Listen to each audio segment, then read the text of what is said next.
सिमुलिया काफेर शुभ शिलान्यास कले विधायक पद्मलोचन पंडा।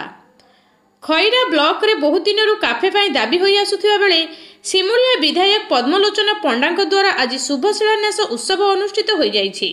खैरा ब्लॉक परिसर रे अनुष्ठित उत्सव रे ब्लॉक अध्यक्षा अभिलिप्सा साहू सभापतित्व रे विधायक श्री पंडा श्रीफल फटाई एहार शुभ शिलान्यास करथिले। एथिपाई विधायकों हाथ पांठि 10 लाख टंका व्यय एही काफी निर्माण हेबो बोली जना पड़िछि।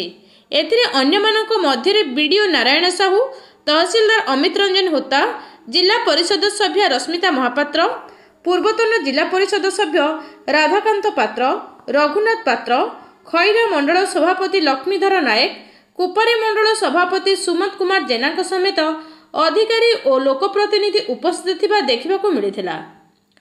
Khaira block Prashant Kumar Behera report, local news 7।